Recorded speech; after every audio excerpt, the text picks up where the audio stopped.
छोटी छोटी बातें। फोन की घंटी बजी और शिवानी ने फोन उठाया। उधर से कोई बोला, भाभी, और रोने की आवाज आने लगी।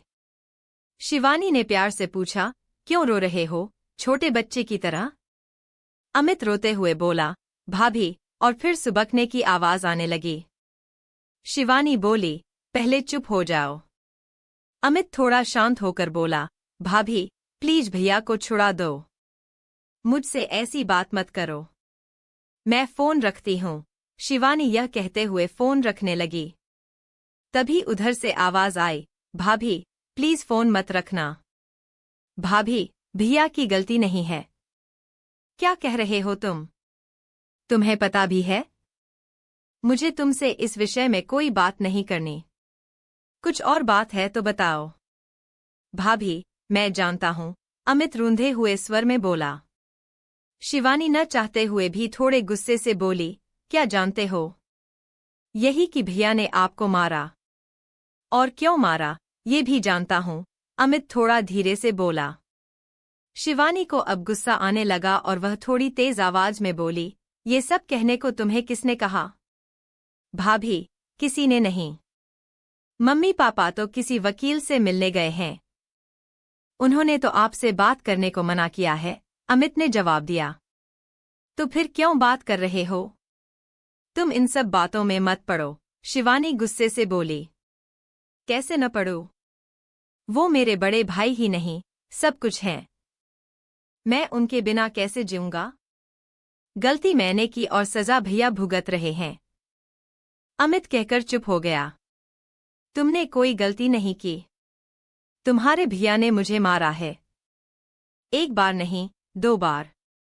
पहले थप्पड़ मारा और फिर अगले दिन गला दबाने की कोशिश की। शिवानी झुंझलाहट में सब बोल गई। अमित भी चीख कर बोला, माँ ने कहा था कि सच जान लो। उन्होंने अमित की स्कूल यूनिफॉर्म की टाई और बेल्ट क्यों छुपाई थी? वो भैया को बार बार फोन करके परेशान किए जा रही थी। भैया ने बताया था कि आपने ऐसा कुछ नहीं किया।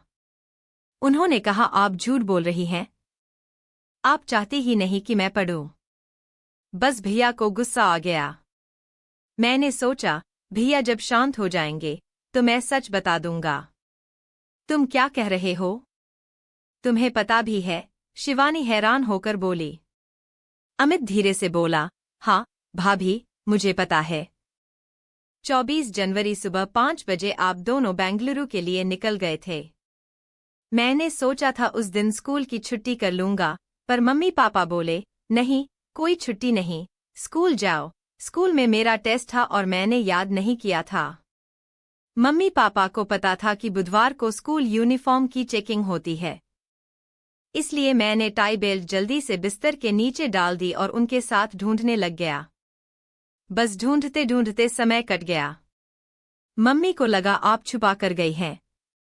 उन्होंने तभी भैया को फोन लगाकर गुस्से में आपके लिए बहुत कुछ कहा और ये भी कह दिया कि आप चाहते ही नहीं कि मैं पढ़ूं। मुझे यह नहीं पता था कि यह इतनी बड़ी बात हो जाएगी।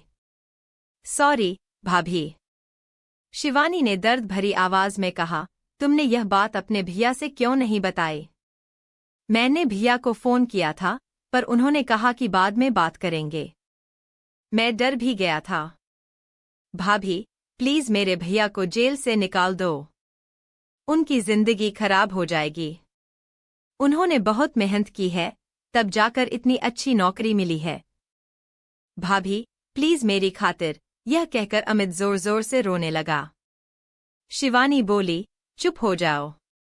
मैं तुम्हारे भैया को जेल से निकाल दूंगी, पर तुम वादा करो, तुम हमारी इन बातों के बारे में कभी किसी को नहीं बताओगे, अपने भैया तक को नहीं। आज के बाद मुझसे बात भी नहीं करोगे। शिवानी ने फोन रख दिया। फोन रखकर वह फूट फूट कर रोने लगी। थोड़ी देर बाद चुप हो गई और कंप्लेंट वापस कैसे लेनी है, यह सोचने लगी। क्योंकि पापा ने ही थाने फोन किया था और पुलिस रात को आकर उन्हें पकड़ ले गई थी। तभी दरवाजे पर घंटी बजी। उसने किहोल से देखा और दरवाजा खोलते ही अपने पापा के गले लगकर खूब रोने लगी। उसके पापा की भी आंखें नम हो गईं। फिर पापा उसे चुप करवाते हुए बोले, तैयार हो जाओ। थाने जाना है, FIR लिखवानी है। रात को पुलिस उसे सिर्फ तुम्हारे प्रोटेक्शन के लिए ले गई थी। शिवानी ने पहले अपने पापा को पानी दिया और फिर चाय बनाकर लाई। पापा बोले, चाय क्यों बनाई?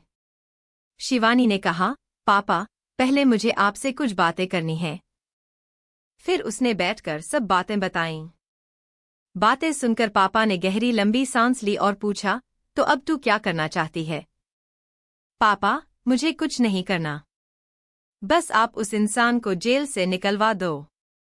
अब मैं अपनी जिंदगी खुद जीऊंगी। अभी आपके साथ घर चलूंगी और नौकरी करूंगी। बस, अभी और कुछ नहीं। उसके पापा ने उसके सिर पर हाथ रखा और लंबी सांस लेते हुए कहा, बेटा, वो तेरा घर है और सदा तेरा ही घर रहेगा। फिर अपने को संभालते हुए बोले, तू जो चाहे कर, बस खुश रहने की कोशिश कर। पापा बेटी थाने जाने के लिए निकल गए। कभी कभी घर की छोटी छोटी बातें घर तबाह कर देती हैं। घर बसने से पहले ही उजाड़ देती हैं। सपनों के ताजमहल मिनटों में रह जाते हैं।